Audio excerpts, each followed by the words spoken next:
This is StarPod Trek. In this episode, we discuss the animated series, The Survivor and Albatross.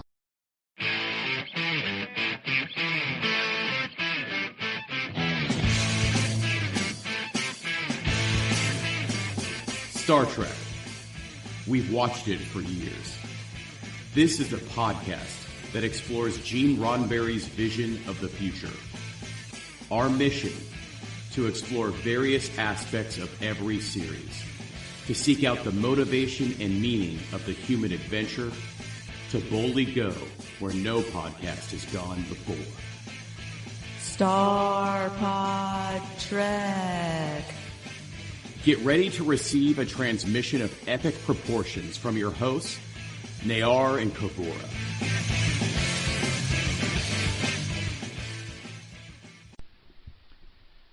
Greetings and felicitations. Hip hip hurrah, tally-ho. This is a historic episode in a way. We are going to have our normal discussion with friends about this animated episode because we watched it together. That's for the first one, The Survivor. Yes. But for the second one, we're not because of the quarantine. Well, at least we got in a good chat about The Survivor before the quarantine. Absolutely. So let's hear what our initial reactions were just after watching The Survivor.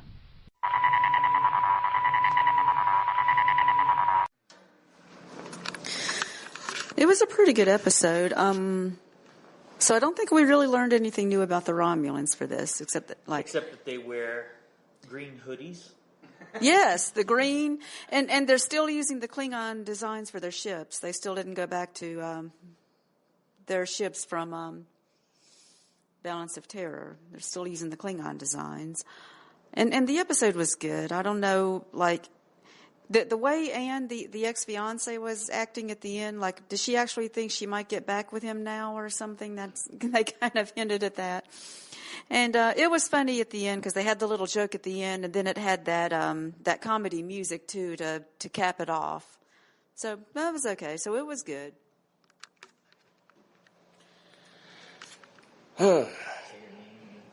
Yes, it is Joseph again. Yes, I have never seen the animated series before, and I've seen quite a few Star Trek series, at least prior to Discovery. I'm not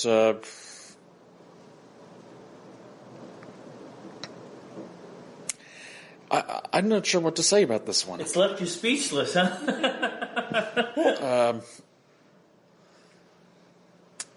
You can say you didn't like it or something, or... I'm not even sure what to think about it either, but...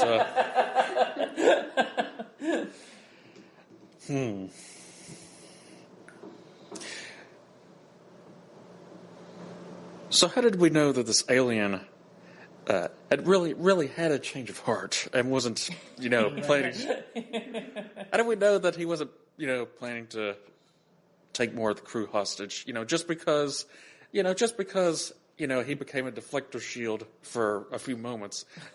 That simply may have been an act of self-preservation. Yes. Uh-huh. And also, why was Kirk so gullible with this? I mean, it's just why did he allow Winston's ex-fiance as a security detail after all that we saw? That's true. She would not fire her phaser whenever she was ordered to do so. And knew what he was. Yes. Yeah. I mean, this is this is gross incompetence. So you got to figure this is unofficially the fourth season of Star Trek, and the Turnabout Intruder was the last episode. So this didn't happen too far after the Turnabout Intruder. Once again, Kirk's body gets taken over by an alien entity. Yeah, shouldn't he learn his lesson? I don't think he could have done it. Well, ignoring the ludicrous nature of an alien turning itself into a deflector shield and getting outside the ship and surviving a 10 million megawatt blast of plasma energy and coming back in. Looking aside from all that, because it is, in fact, the show was designed for kids. Kirk comes off as particularly ludicrous, naive. But as far as what you were saying about the timing, we ought not to assume that the episodes of TOS, the original series, and animated series are in proper chronological order. Those are just the order of broadcast. So, for all we know, Turnabout Intruder happened after this, which still makes Kirk habitually body snatched. Anne has no business holding a phaser. She has no judgment whatsoever.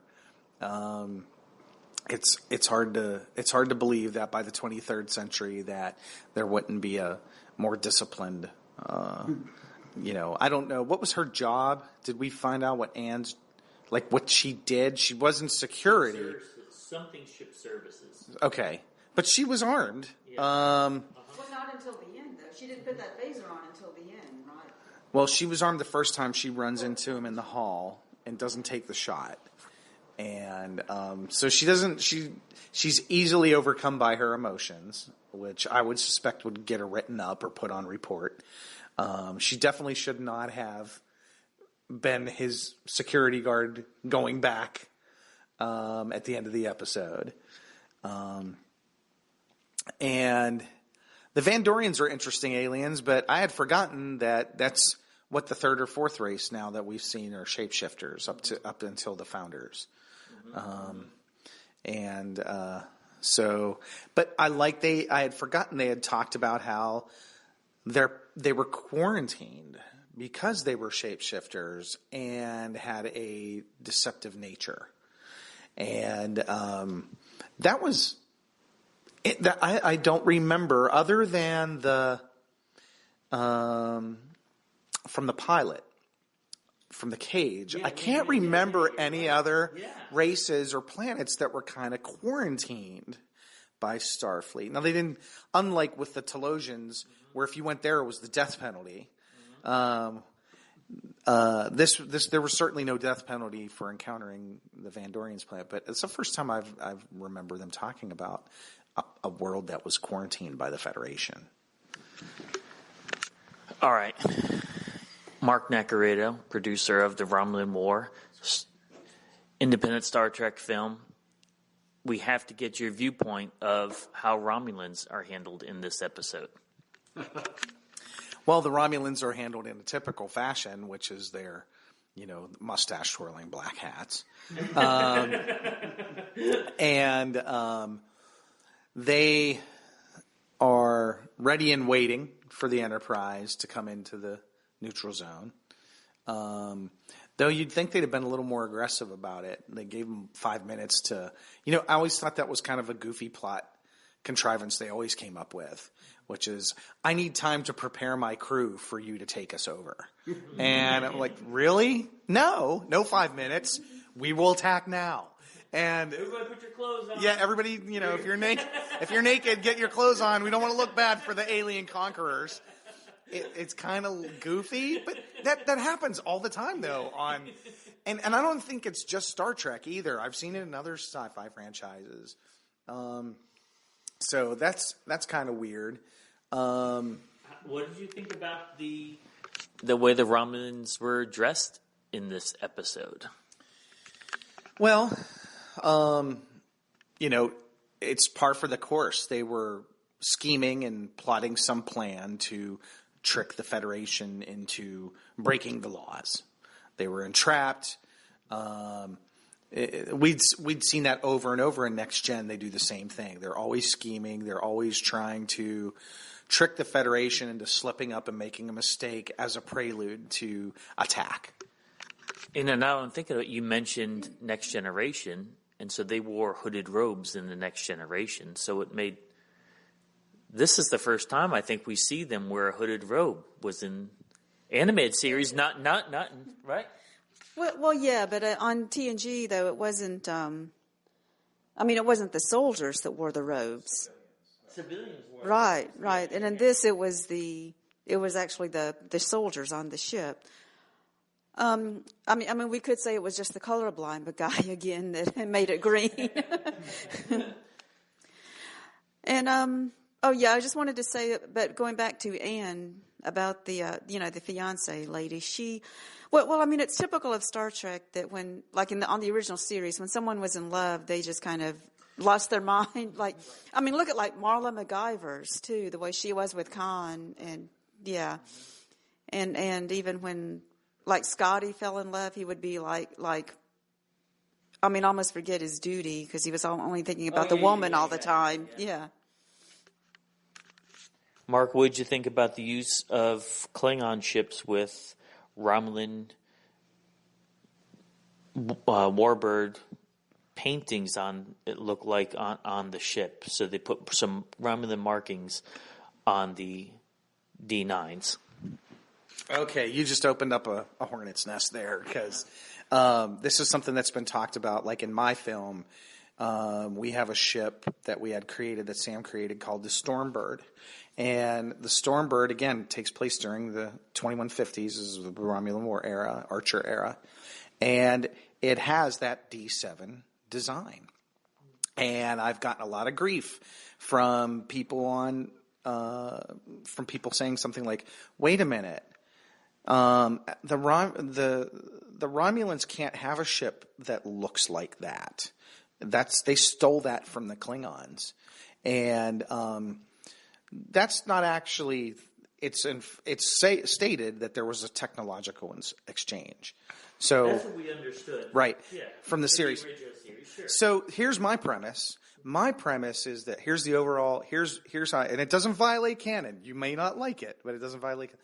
That design, that sort of long-necked D7 design, that was invented by the Romulans back in the Archer era.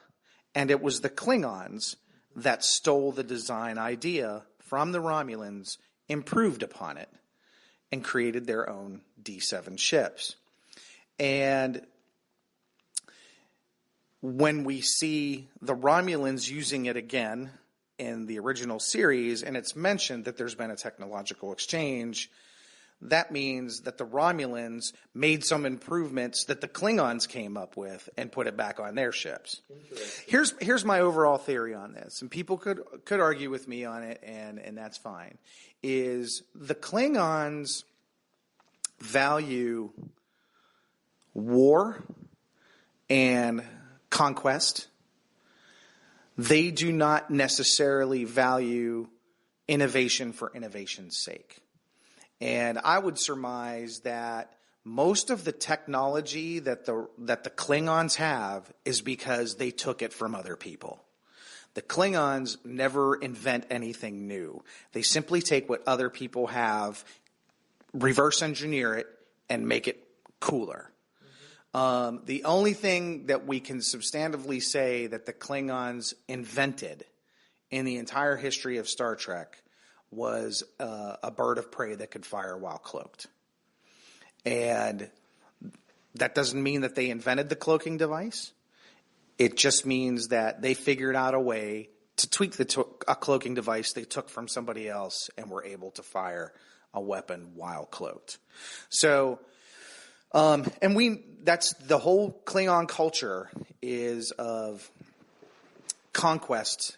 And the way they don't value learning, knowledge, science, or medicine. It's just a tool to them to push towards conquest. So my overall belief is that the Klingons stole the technology from the Romulans originally and then later on. Now, don't forget, too, the Romulans and the Klingons share a border.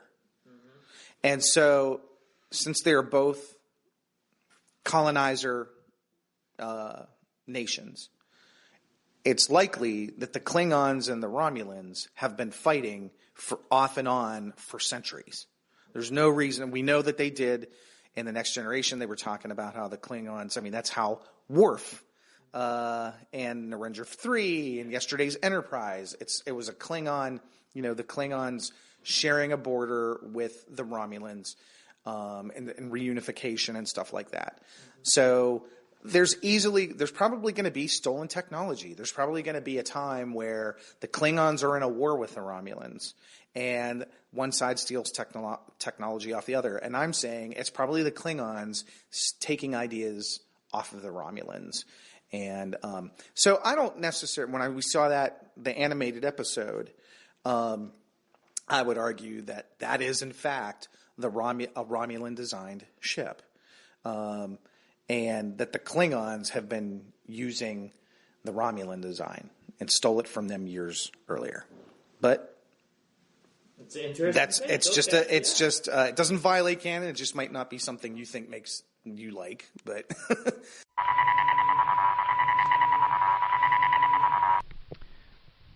All right, so let's see what Alan Ashman's entry in the Star Trek Compendium has to say about this episode.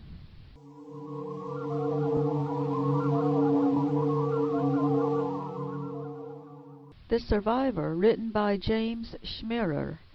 Stardate 5143.3.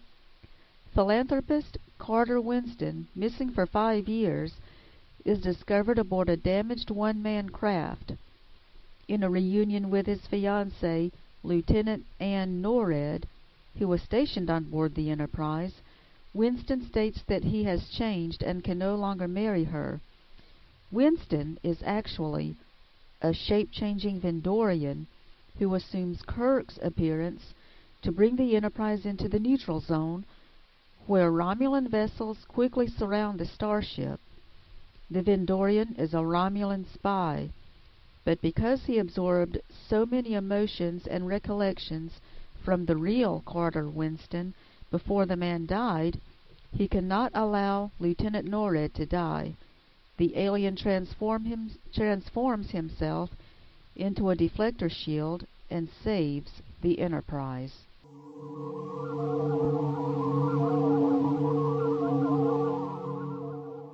Now, this was originally aired October 13th, 1973. I mean, we both enjoyed watching the animated series as kids, and now when we're breaking it down as adults, we're seeing it through a different lens. I enjoyed this episode. This one was pretty good. It still felt a little slow in some places, but other than that, it all worked, and it had a good Star Trek message about it, accepting the alien. Absolutely.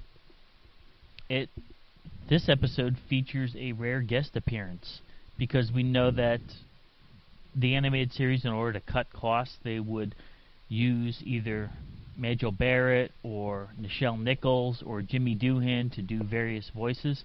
This time they invited Ted Knight to do the voice of Carter Winston.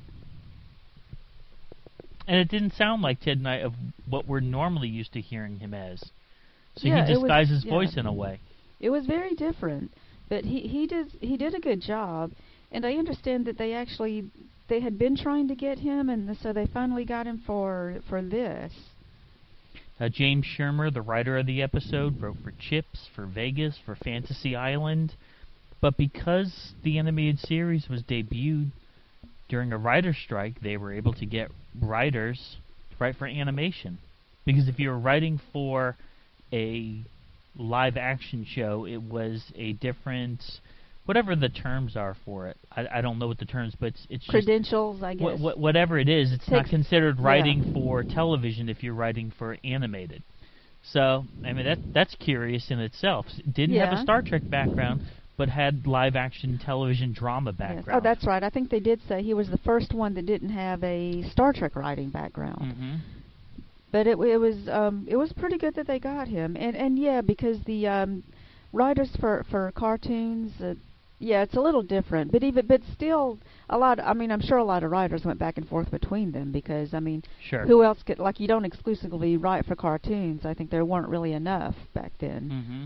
And Ted Knight, see, he had already a tie to cartoons. He was doing vocal work for Batman, the animated series. Yes, he had done a lot of Filmation voice yes. work, right? Yes. So even though he was brought over from the live action end, he did have some background. This episode actually is the first time we ever hear Dr. McCoy's daughter. Her name is Joanna. They still didn't say her name, did they? It just said his daughter. Did it say her name? Okay.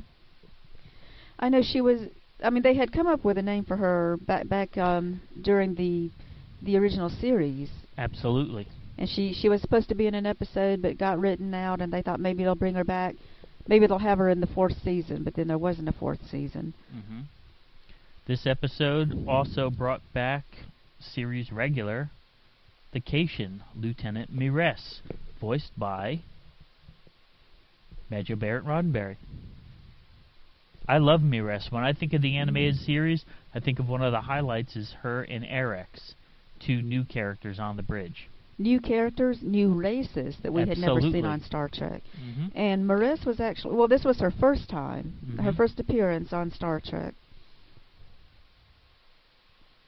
And I think they had her, yeah, voiced by Majel Barrett, and so Nichelle Nichols actually voiced Security Officer Ann Norred. That's right. And yeah, I think they wanted Nichelle to do her, so that was the reason they didn't want Nichelle to also do the communications officer. So they let Michelle do it and created a new character for her. I mean, Majel. That's right, and I think that makes sense because if you're going to be a communications officer, don't have the same voice, use a different voice. So I think, so I think that was a smart executive decision. The shapeshifter was a Vendorian. Another new race. Yes. And this is one of the ones that they expressed that, wow, we can do these aliens that we could never do on the original series. One that, yeah, he looked so completely alien. He looked kind of like an octopus, right? Because he had all those, he had like 8 tentacles. And he had a head, and that was about it, yeah. Now, we have seen shapeshifters throughout the original series. So there was a little bit repetitiveness that was brought up in the writer's room of, do we really need another shapeshifter episode? But the writer made sure that there would be differences. Number one, the look of the alien would be very different. The outcome would be very different. So it was, but once again we noticed that Bones got duplicated through a shapeshifter. Remember, the first time we saw that was all the way back in the Man Trap. Yes. So a few things were duplicated, but the story was different. And the fact that he was from a race of shapeshifters, and you notice they said that like his planet is forbidden to go to, mm-hmm. which reminded me of Talos 4. Absolutely. The Telosians could create illusions, so you couldn't go to their planet. And it's almost the same with the Vendorians. These aliens who could take on any form, so it was too dangerous to go visit their planet. So we're seeing bits and pieces of different Star Trek lore almost pieced together to make a different story. Because this shapeshifter could be solid, inanimate objects or humans. So that was a bit different from the Man Trap shapeshifter, but in this one it was to the advantage of the Enterprise because he became a deflector shield, which helped helped them out in the long run. But I mean, then later on we had Odo, exactly, a shapeshifter who could do any form, a humanoid form, but also inanimate objects. Mm-hmm. So we're saying, yeah, we're having a tribute to the past, but arguably, it could be a foundation for things of the future. The idea of a shapeshifter being animate and inanimate objects. I'd say one of the highlights for both of us was the fact that Romulans were in this episode. Let's talk about the Romulan factor. Okay, yeah, so we talked about like the new race, the Vendorians. So now we also have a race that we've seen before, except they look different. But the Romulans, they dressed different on this. All right, let's talk about that. The Romulan commander, what he was wearing. The wraparound hoodie, and it was green. A green hoodie? I think after the episode, when we all watched it, we all were laughing at that, too. But we did have something that was tied into the original series, that the fact that the Klingon D7s were being used. Yes. Which was great. The last time that we saw the Romulans use a D7 battlecruiser was in the Enterprise incident. So we're seeing, yes, they did still have that working relationship with the Klingons where they were able to take some of their ships. Yes, so here the artists were still trying to keep the continuity, keeping, having the Romulans use those Klingon ships. I mean, even though they could have gone back to the Bird of Prey Romulan ships, and I wish they had done that, but because I love that design. Yeah, because we only got to Absolutely. see it once or twice. Yeah, I mean, but it did make sense. There was nothing out of it that was off the wall. Right. But you did notice that they drew the Romulan symbol on the outside of the ships. Yes, to differentiate it. That from was the Klingon. cool. Yeah, yes. I liked how they did that too. And this is the first time we saw Romulans on the animated series. They still have the pointed ears. Now, their costumes didn't really have to change because I think they were colorful enough to be animated, the way they were before. But I guess someone just wanted to change them. Well, it's not going to be the last time we see them, and we know that the uniforms do change down the road in the animated series. But that was like, we're trying to figure out, why would they put them on a green hoodie? What is the deal with, or was it a cloak? We don't know. We only saw them from the neck up. I mean, and maybe it was just to have a contrast, because before, there was the red sash or the blue sash. Those are also Starfleet colors. So maybe they just wanted a color to differentiate them. Okay, makes sense. And we both noticed that, all right, green was the predominant color on the Commander, but there were also hints of green on the D7 battlecruiser. Now, they wouldn't know it at the time, but years later, in Next Generation, we would start to use the color green and associate it more with Romulans. Yes, so with their warbirds. Yes, so I say that this actually is the start. When we think of green associated with Romulans, whenever you buy games now, they will have blue as the Federation, green as Romulans, red is Klingons. I say it all started here in this episode because we're seeing more green with these Romulan associations than in the past. Yes, so this could be where it started, but I mean, we don't know if the Next Generation people ever saw these. What'd you think about the character, the security officer, Anne Norred?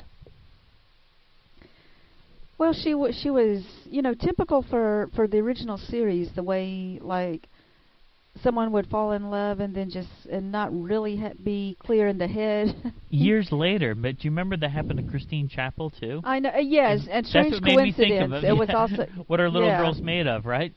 Yes. So the Enterprise happened to be carrying both Chappell and NORAD, were women who were engaged and had lost their fiancés.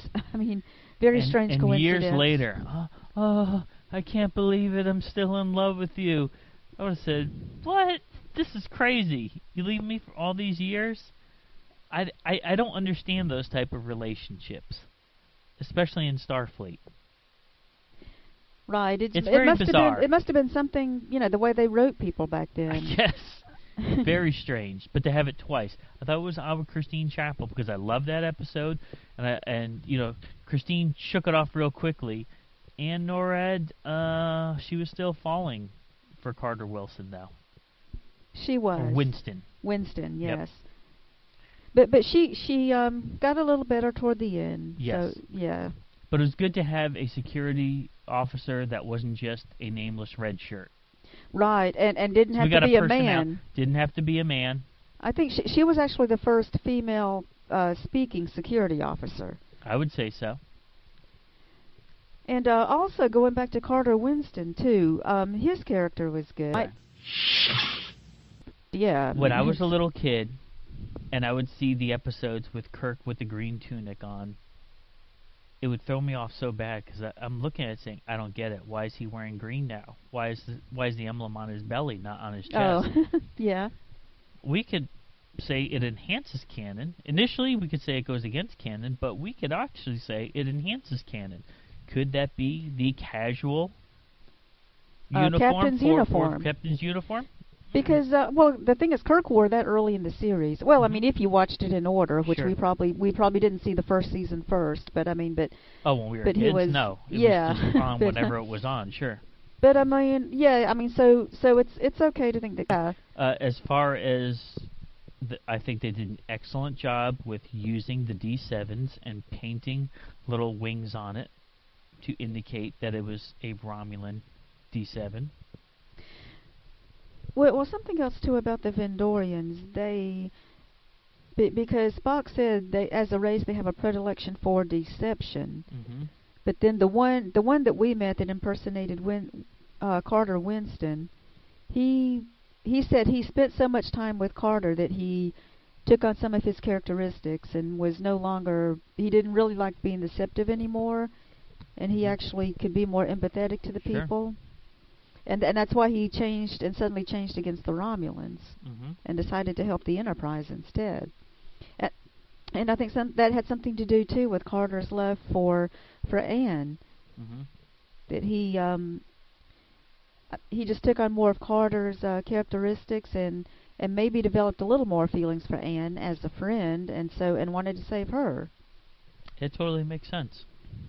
Yeah, so I think this episode fits on multiple levels within the Star Trek series. We both very much enjoyed it. Yes.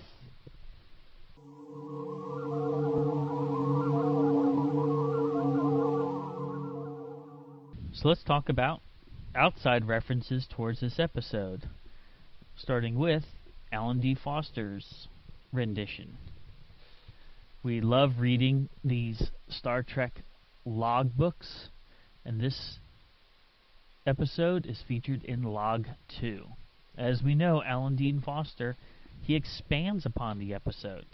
And in what way did he expand on this story? He made it happen during Christmas time. He said they were putting up a Christmas tree and lights and everything. It was bookending it, beginning and ending the story. Christmas celebrations on the Enterprise. I mean, that was a nice touch. Christmas was mentioned on the original series only once, and that was in the first season. So, yeah, it was neat that he brought that back. With the exception of that, the story itself didn't change much. Yeah, it was pretty much the same. I think that with the Vendorian, it said, like, because this story that by Dean Foster said that the Vendorian, in order to make the deflector shield, it said that he had actually worked with some of those circuits and everything, and so that's how he knew how to do it, which wasn't mentioned in the episode. Yes, but we know that he did work with them when he was shape-shifting in the engineering department. Yes. So that's where he got the feel for technical things. Made sense. Yes, yeah.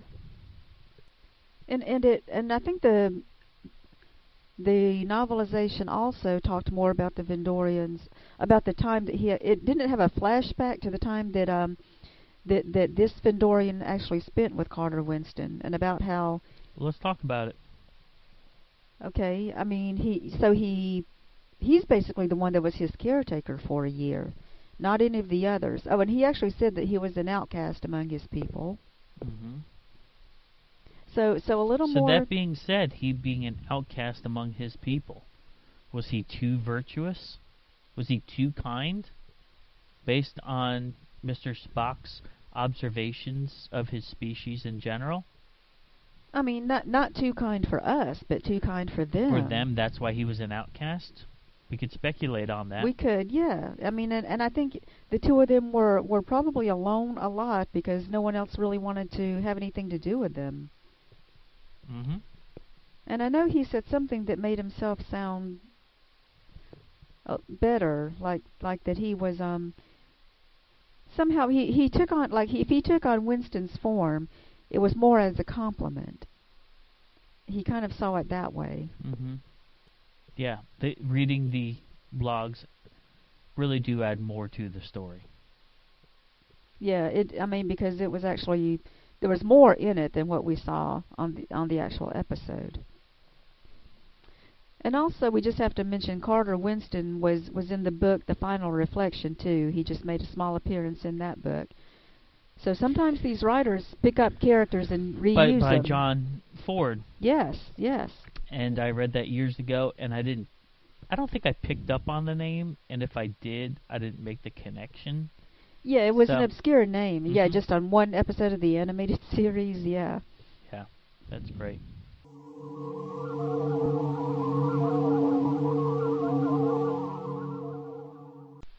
Now let's talk about the animated series episode, Albatross. But as always, let's see what the entry in Alan Ashman's Star Trek Compendium has to say about this episode. Albatross, stardate 5275.6. While delivering medical supplies to the planet Dramia, Dr. McCoy is arrested and charged with causing a plague on Dramia 2 19 years before. The warrant has been approved by the Federation, and Kirk is concerned because Dramian justice is swift. He and Spock journey to Dramia 2 to find only ruins and scattered, desperate survivors of the plague, including Koltai, whose life was saved years ago by McCoy. The Dramian plague then strikes the Enterprise. Only Spock is immune, and he frees McCoy from prison to find a cure for the disease. Using Koltai's blood as the basis for an antidote, Bones is vindicated and honored by the Dramians and the entire Federation. So this episode was written by Dario Fellini. First time entry into the Star Trek universe. First and last time. Yeah, I never heard of him. Doesn't have many writing credits. What did you think about this episode when we rewatched it? And this is unique that we've been rewatching these episodes with a group, but we watched it by ourselves this time because we're under quarantine. This was never really one of my favorites, and it's still mediocre, I think. Mm-hmm. Anytime there's new aliens, that's always a positive. I love seeing new aliens in the Star Trek universe. So we got to see these yellow-headed, big bulbous head, bug-eyed aliens. And they're very much taller than humans. Mm-hmm. The Dramians. Yes. I did like the actors in the episode, as far as the main core of the actors. And we have some attention on McCoy this time. Yes. Being accused of causing a plague, that's pretty major. And they waited 19 years to bring charges against him. I guess because it took that long for him to get back to their planet. Mm-hmm. The title of this episode is curious, and it has to deal with McCoy. It's called, the title is The Albatross, and it's a reference to the poem The Rime of the Ancient Mariner. And there, the albatross was to signify the weight of problems that the ship was facing. The albatross hung around the neck. The dead albatross hung around the neck of the captain. Okay. And that's what the weight of the problems of this planet were weighing down on McCoy. Yeah, I saw it as more of an albatross for McCoy, that it was exactly. Yeah, something that he had to carry around. It was something they accused him of that he was in jail for until they could have a trial, or until Kirk and Spock could prove him innocent. Mm-hmm. So let's talk about how the episode came to be, or how it rolled out.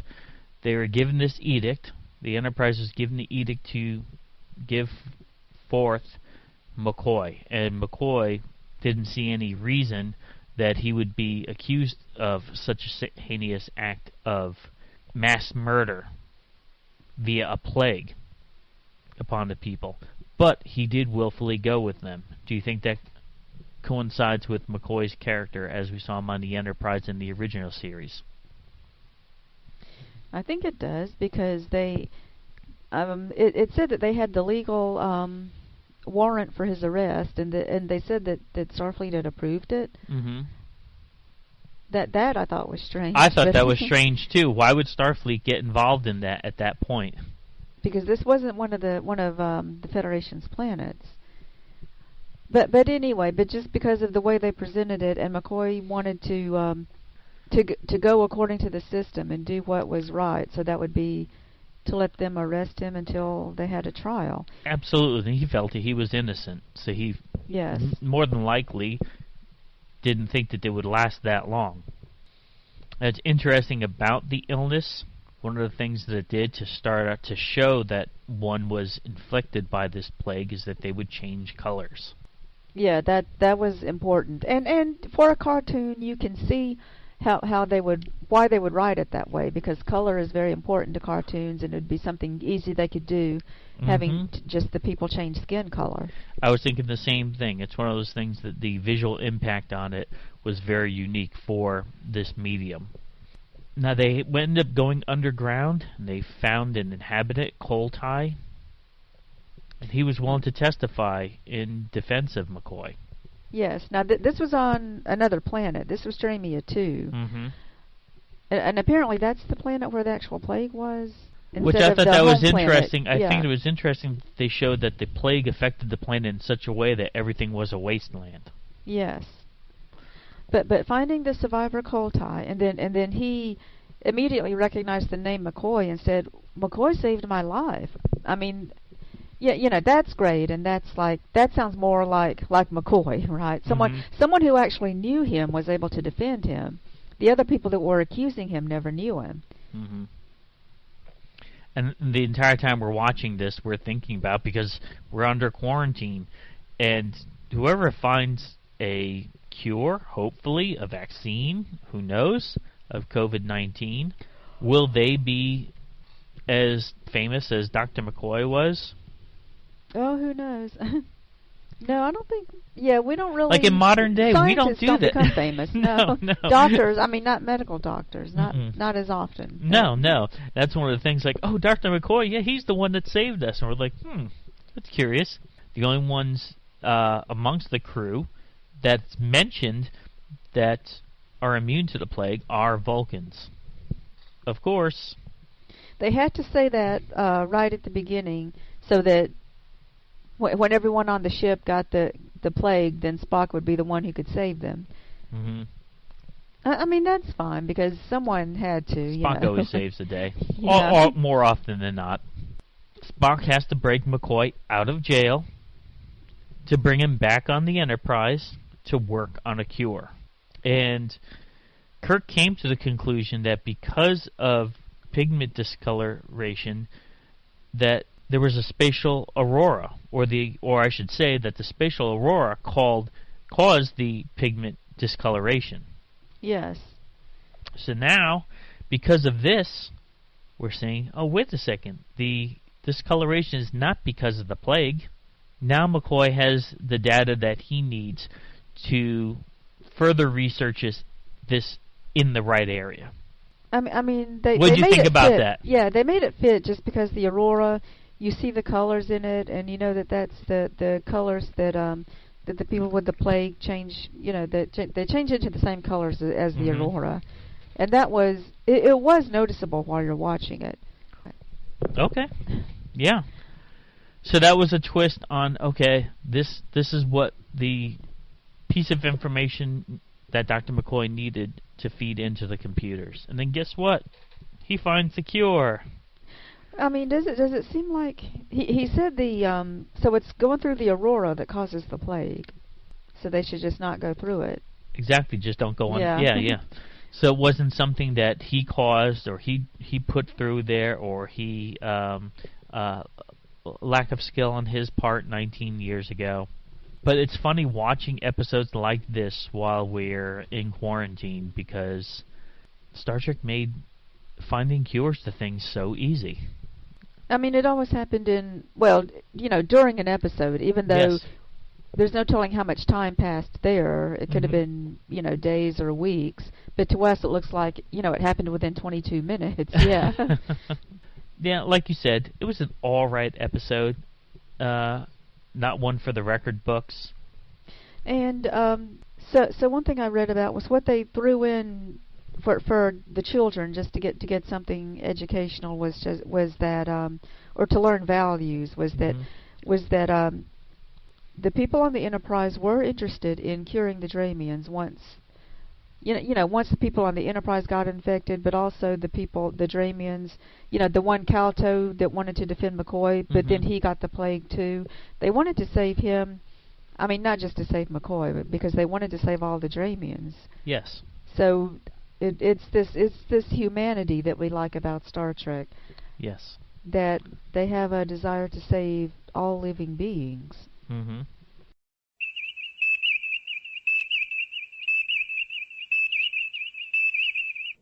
All right, so let's talk about the adaptation that's found in Star Trek Log 6 by Alan Dean Foster.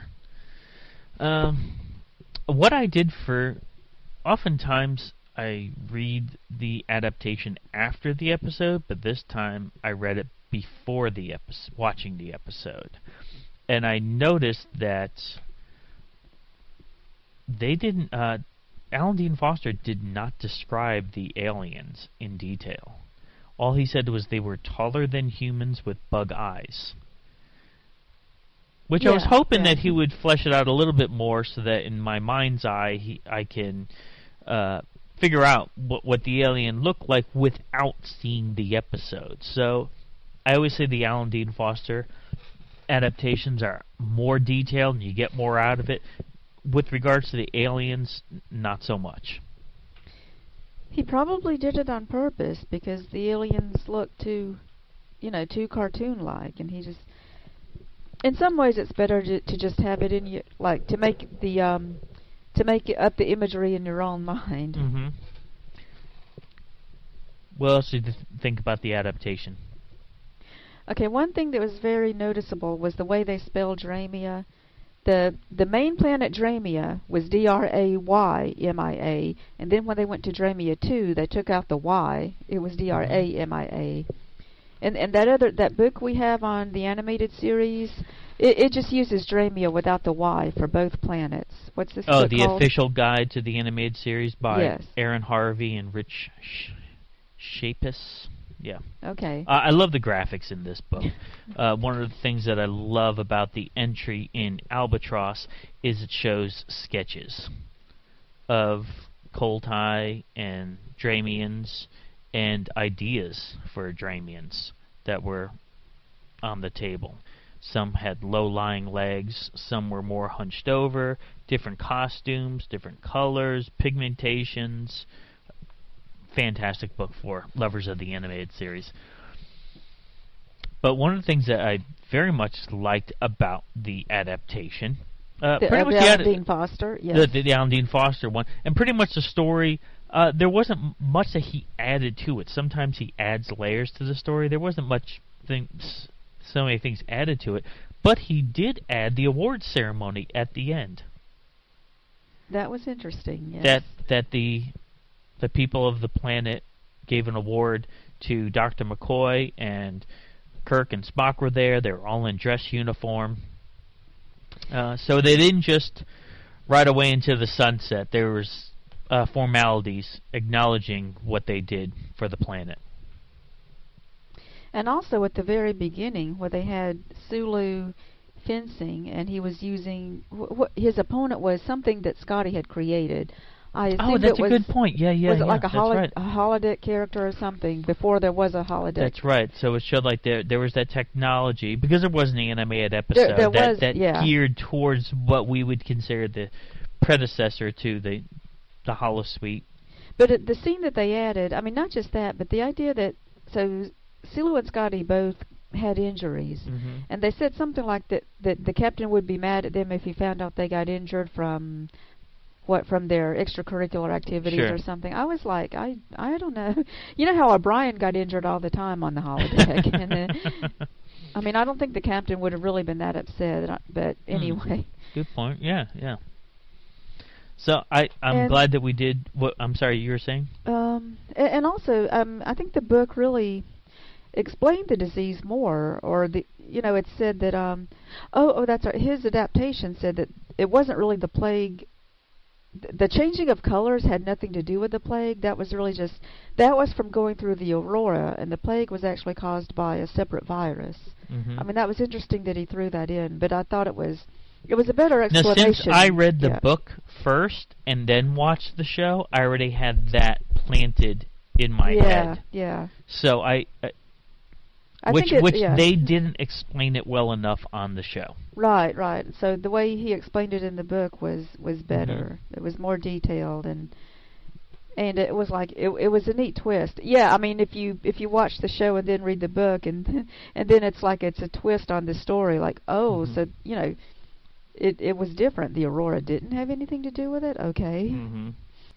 Well, I'm glad we watched the episode, and I'm glad, as always, that we read the adaptation too to get a better picture. Thanks for listening. Make sure you hit that subscribe button and join our Facebook group. Live long, and may the Force be with you. Nanu Nanu.